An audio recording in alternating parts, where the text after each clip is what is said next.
sister-in-law, Meaghan Gross, and she's going to entertain us tonight. So welcome to 2020 Comedy. And Meaghan, if we can give a big cheer for her, because this is a hard thing to do. So let's get up here and say, Meaghan!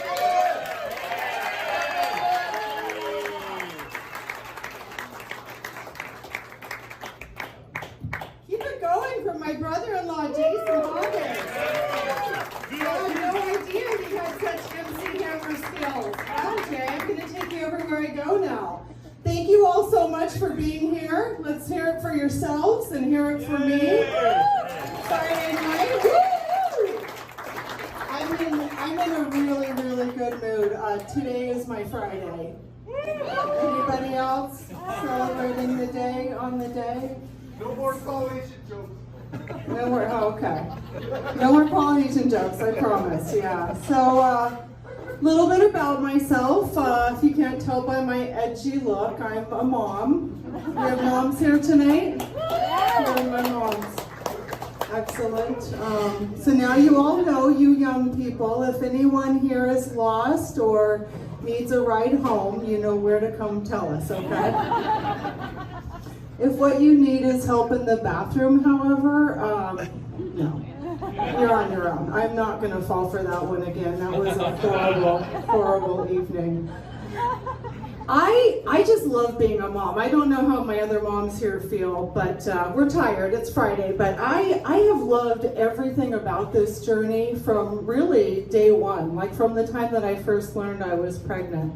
The only thing that was hard for me then is kind of the well-meaning but really overbearing questions that you get. I don't know why I'm looking at a guy. You've never been pregnant, clearly.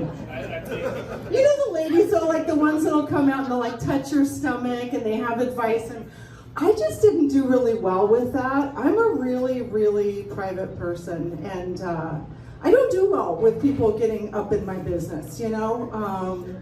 Obviously, I made exceptions to that from time to time. I am pregnant in this story, however, but yeah, those ladies, they cornered me one day after church and they just started in, and I had about had it. You know, they were all like, do you want a boy or a girl? And I just said, look, ladies, I'm not really all that hung up on this one's gender. I'm just hoping and praying that it's white.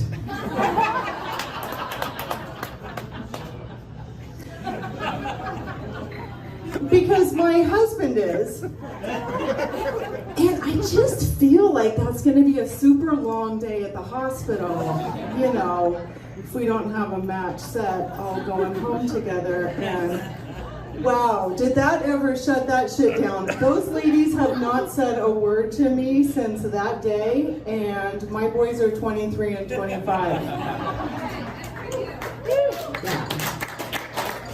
They're still alive, yeah. We've got friends of my kids' friends here. I mean, that's what happens when you have kids. You don't make friends anymore. You hang out with your kids' friends' parents. Yeah, I don't know what we ever did before, but yeah, so you're dealing with this age group. They're cute at this age, aren't they? Yeah, you're gonna think about it. When they're asleep, they're cute at this age. For me, I feel like with my boys, it's like they're mid-phase. It's like they're half man, half child. It's like they've kind of aged out of this phase of development, and yet they're still here somehow, you know? They say things to me like, stop treating me like I'm a baby, and hell yes, I want an Easter basket. There is nothing creepier that you will ever see than a hungover, bearded dude holding a sparkly basket of eggs first thing Easter Sunday morning. I've seen it before, and I'm probably going to see it again, and it's not pretty. I feel for my boys like their perfect evening would look like a Blue's Clues themed booze cruise.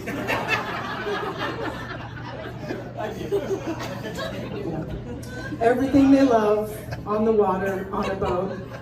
We went out to take advantage of the day after Christmas sales, and our day ended up involving both looking at handguns as well as a visit to the Disney store. You can't make that up, you just can't. So let me explain. We went to Cabela's because my boys are sporty, and at one point I couldn't find the younger one, and then I did, and I was sorry. He was looking at the handgun case. Don't worry, we did not pull the trigger. But as a mom, that's really scary. So we had to stop everything right then and there and have a little conversation. I asked him why he was looking at guns, and he replied that he needed protection. And then I asked him why he thought he needed protection, and come to find out he had plans later that evening with a young lady.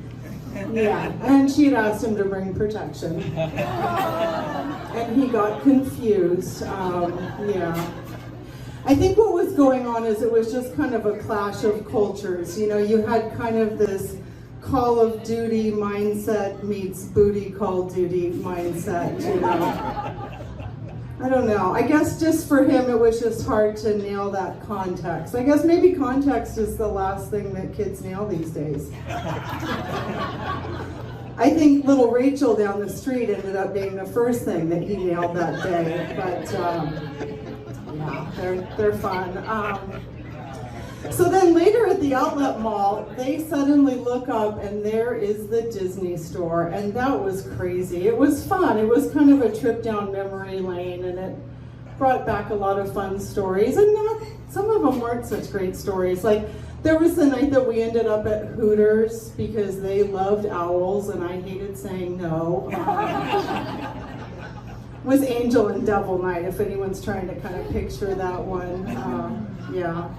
Or we used to love to go to gift stores and they could each pick out one thing. And these kids had such paralyzing indecision that they couldn't decide. I mean, I literally started to worry that there was something wrong with them. Like, is there such a thing as souvenirial disease? Is that even a thing? I don't know. Another funny thing that happened when my oldest son was about 6, he was obsessed with the Toy Story toys.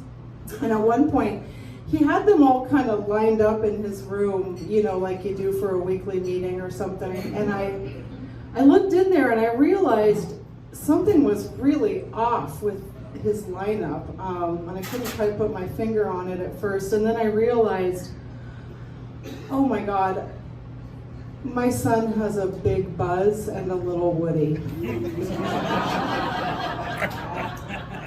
I ask you, is there anything worse than being a guy with a big Buzz and a little Woody? I mean, what kind of a parent would send a child out with a big Buzz and a little Woody? What would be worse? Nothing, I don't think, unless you were to send your child out with like a big Buzz and a little Woody and a handgun. So, crisis averted, you're welcome. Wow, that is a maneuver there. Extra points for you. That's great. So my kids are great. You know, they're not what you'd call varsity taskmasters. It's like all I can do to get them to stop wrestling on the sofa long enough to take out the garbage. And you know how it is when you're a mom, you end up nagging, and then in the end, you end up just doing whatever it was you asked them to do yourself. Yeah.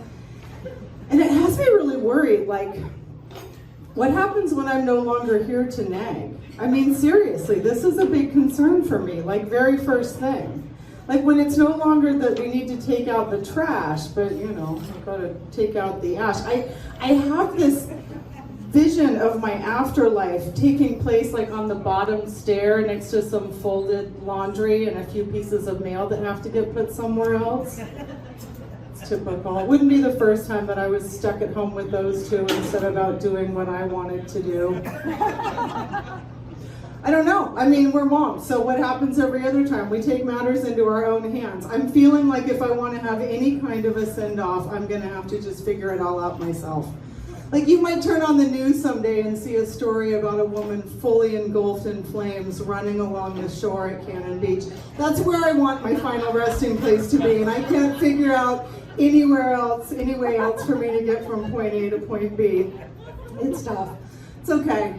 It's all right. I'll take care of it. So, yeah, the boys are fun. They're fun. They like to share. They like to do things together. They just got matching tattoos. That's a pretty proud moment for a mom. Yeah, nowhere in the baby book for that one. And don't worry, I'm not going to do that thing that moms do, you know, where you act like your kids have vandalize something that you worked really, really hard to make, even though that's exactly what my kids have done. I don't know, they've just really, really embraced this concept of a permanent trend, and it makes me wonder if in fact I remembered to tell them what a permanent trend is.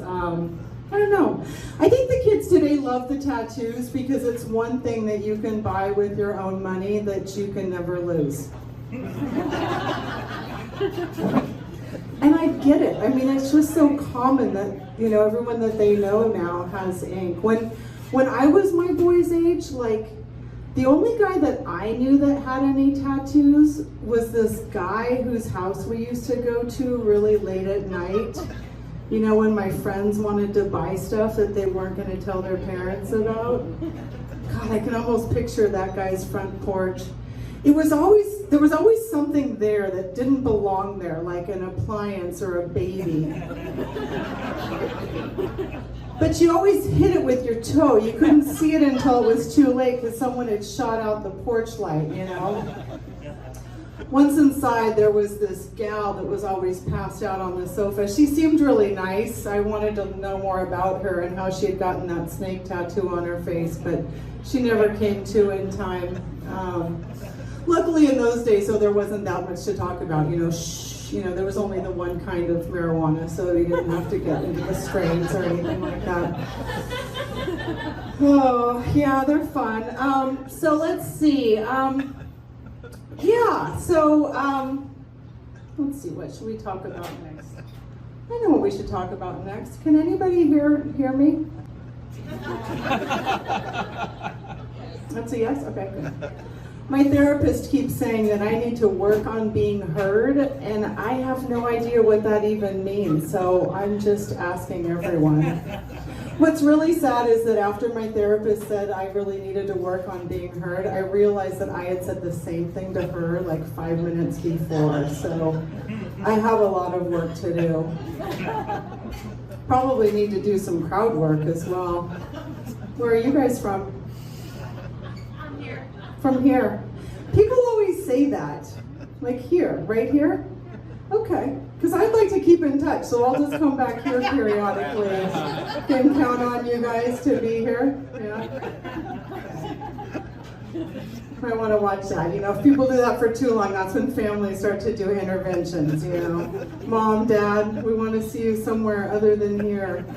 Just once, yeah. So you're a couple? Cool. So they're all couples here tonight? Yeah, you guys are a couple as well? Maybe you don't know it yet. Tonight's the night. It's early. Could still happen for you. That's great. How many years have you been married to each other, I'm assuming? 1? Oh, you didn't hold up the middle finger. That was sweet. That was a nice touch. Not your first? Oh, you don't look hardly old enough to have squeezed another marriage in there. How did you manage? Oh my goodness, wow. No, I can relate. I was married for 25 years and then found myself single a few years ago for the first time in a long time. It's weird, isn't it? I mean, like the first time, when I think back to the last time that I was single, like Bush was common and popular. And Bush was also our president then, and you guys are an older crowd, I can tell you.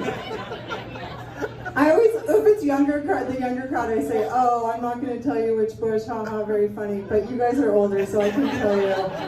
It was actually Reagan. It's a whole new world out there. It's a whole new world.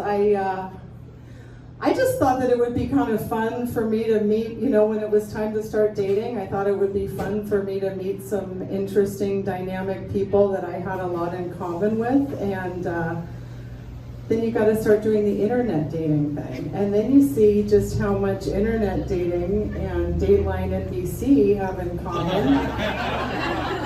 And how dating and Dateline NBC have in common, like everything that you were ever taught to fear as a child.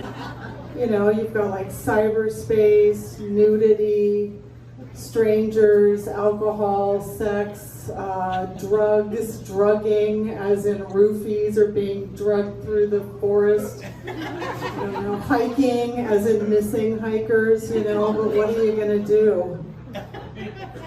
I don't know, I thought it would be really easy for me to meet someone online when I first started trying it. Bumble did not see it that way. They seem to think we're going to have to really cast a white net if we're going to find Prince Charming for this girl. They set my target age range at 35 to 80. 80? Like, seriously, 80? Why stop at 80? I mean, he said 35 to dead. That's not including too large of a group of people. I'm sure we can accommodate everybody. I'm sure there's advantages to dating 80-year-olds. Like, give me a second. Okay, like if you were at the grocery store and he didn't want to buy you some candy, you could throw yourself on the ground and do a big tantrum and say, "You're not my dad."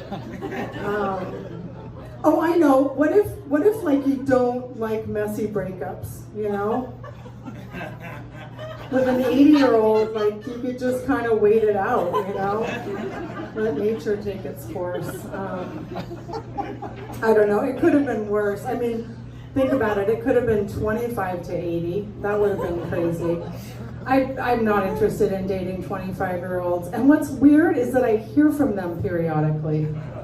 It's really weird. I don't know quite what to make of it when it happens. Like I said, I have a lot of friends that would be really into it, but for me, it like triggers that, that mom thing, that alarm you hear when they're playing a little too quietly and there's a bigger story a brewing here and I'm gonna get to the bottom of it. Like when the young boys reach out to me, I feel like the bigger story I'm a part of is either like worst case scenario, maybe this is some gang initiation ritual, like a bag of mom thing. Or like best case scenario, maybe this is like some Eagle Scout Cougar badge thing that's going around. I don't know. It's really something. I went into it with an open mind, hoping that I could just find a nice person that I could spend the next 40 years with. Okay, 30, you're giving me that look. Remaining good years with. And what I found was very different. The first guy that I heard from on day one wanted to know if he could come to my house that day at 4 o'clock for a hookup. He was very direct. This is a true story. You couldn't make this up. This has to be true. Wow. I mean, as a mom, I try to see the best in people and say positive things in terms of feedback. So I told him, wow, you have a really great command of your booty call calendar. And I also love the fact that this plan of yours is going to have you home in time to have dinner with your wife and kids. That's pretty brilliant. I asked bachelor number 2 how he likes his coffee, and his response, "Like my women, ground up and in the freezer." I'm on a roll. And bachelor number 3 turned out to just have a very different political view than I do. He was kind of a white supremacist Trump-publican guy, and we didn't have a love connection at all. So, as you can imagine, I've got some pretty hard decisions to make on that one. I'm not afraid of hard decisions at all. If I seem that way to you, I'm not. And I can prove it. Last summer, I went to my aunt and uncle's house. And when I got there, my cousin Dan was giving me the tour. And he was letting me know, this is my sister, so she knows what I'm talking about. He was letting me know where my options were to sleep that night. And I either had the choice between taking the bed that Grandma died in or the bed that my 55-year-old cousin Dan was conceived in. So I am not afraid to confront hard decisions. To answer the question, I slept on the floor. Thought I should try that. So anyhow, I think if I had to go, if I have to pick somebody of my bachelor lineup, I think I'm probably going to go with the freezer guy. Because To me, it's just really, really comforting to know where our relationship is headed, you know?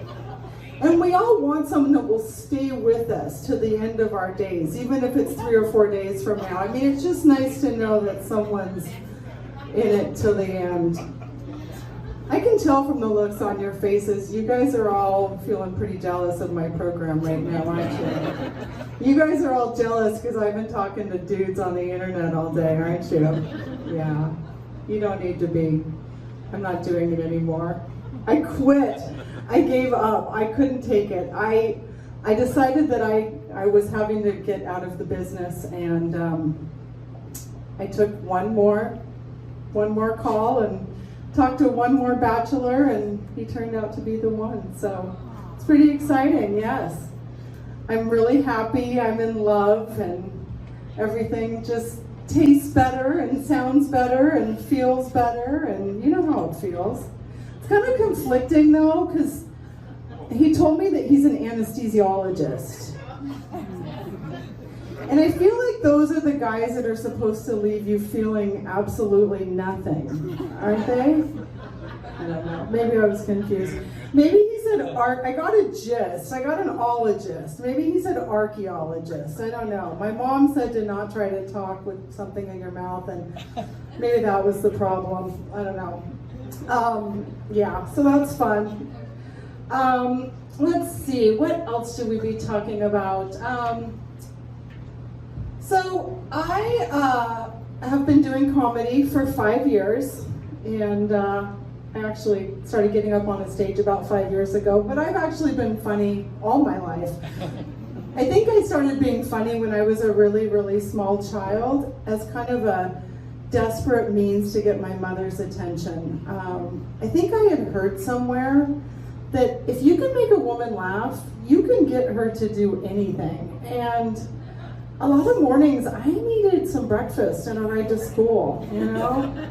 Especially those snowy mornings if you had a big diorama or something to carry. Rides home were never any trouble though, because there was this guy that used to park his van across the street. You know Big Eddie? Yeah, he always insisted it was no trouble at all. He was just going to be driving around, and besides, he needed some help finding his puppy. Yeah, people always ask me, like, is it really scary to get up on stage and do comedy? And I tell them, you know, doing this is really all about overcoming your insecurities and facing your fears. Does this mic make me look fat? Please don't laugh. I feel like everyone's just staring at me right now. This is so awkward. Anyhow, my point is, comedy's not really all that scary if you've spent a lot of time in the back of a van and have raised teenagers as I have. And let's be honest, I mean, a lot of us need to work on our insecurities and facing our fears. A lot of us comedians are pretty screwed up. Like, a lot of us are on a scale somewhere between like 1 and Joker. When they're putting us in the back, like in a green room, that's not because we're exclusive. That's to keep you guys safe. A lot of times I'll see security out in front, and I'm not sure if that's to keep the bad guys in or the bad guys out. But it's been fun. I've had amazing opportunities come my way in this 5 years. I got to do my first comedy festival last year in San Francisco. That was really, really fun. I'm here tonight opening for Dean Olson, which is just a wonderful milestone. It's been great, but you know, I've got to also be realistic about where I'm at. I mean, after 5 years, I'm at a point where I can stay working pretty darn consistently if I'm willing to work for free. But I feel like I could do that. I feel like I could do that in any industry. I don't think I really stumbled onto a wonderful opportunity within comedy here. It's amazing what people will ask. I was asked a while ago to do a free show at a casino. I had to turn them down though, because I had my volunteer gig at Amazon that day, so there was a conflict, but yeah. No, it takes a long, long time to get traction in this business. Like, what I like to describe my journey as is essentially like a meteoric rise to mediocrity, you know? Like, if a comedian's journey could be described like compared to the I-5 corridor, like from Portland being the start and Seattle being you win. Like, I think I'm about like at Kelso. You know? It's okay. I'm gonna make the most of it. You know, a lot of people feel like it's just all about the destination and not so much about the journey, but that's not the case for me. I have a lot of friends who are just hell-bent on becoming professional comedians, and that would be great. But for now, I'm not there yet, and so I need to accept the fact that I am, in fact, an unprofessional comedian. And make the most of it, damn it. I'm gonna be the most unprofessional comedian that this city has ever seen. I show up late, I chew gum, I talk back to management if I even show up at all. It's great. Sometimes I don't even shower. Oh God, I've done it again. The fact that so many bookers are now asking for clean comedians, that one's probably on me. It's nice though, it's nice to know that I can quit anytime, probably without anyone even noticing. So yeah, I wanted to talk about one other thing, and that is that I have stopped watching the news. I just can't watch the news anymore, real or fake, as if I could tell the difference. Am I missing anything? Anything going on? No?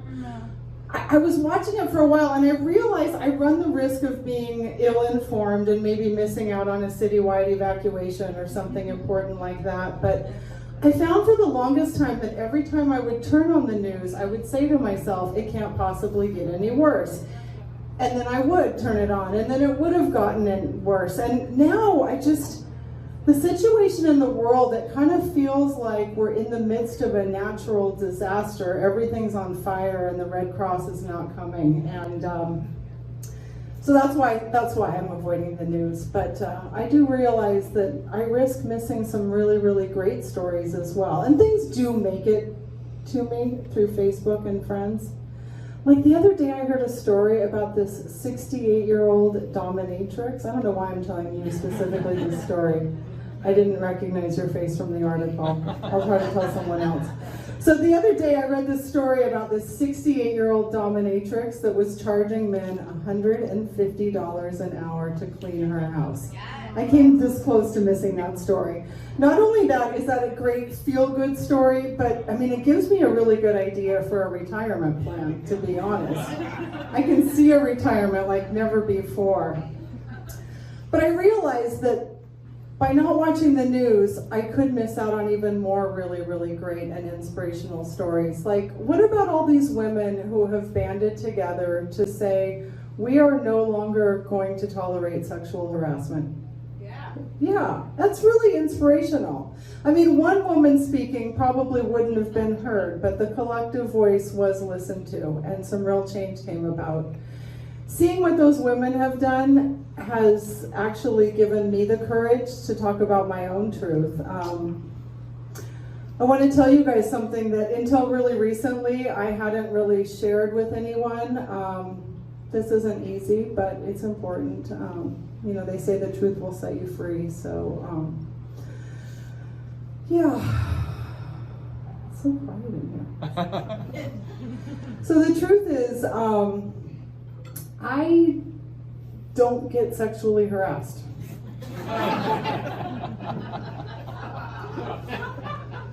Like, not at all. I mean, it's like the whole thing is just a parade that passed me by without so much as a second glance. And I don't know, it's weird, it's weird. I realize when I talk about this, I sound like I'm being really insensitive, and I am.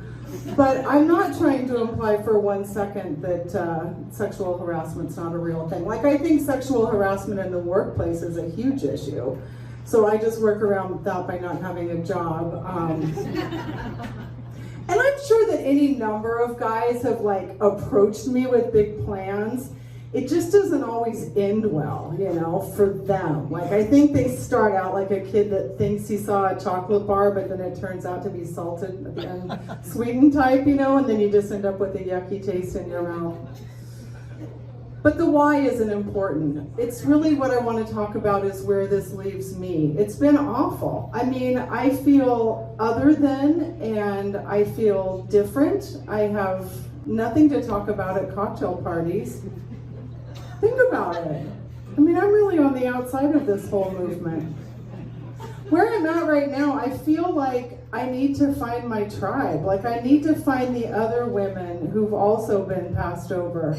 The other women who've also asked the difficult question, why not me too? You guys have been great. Thank you so much for having me.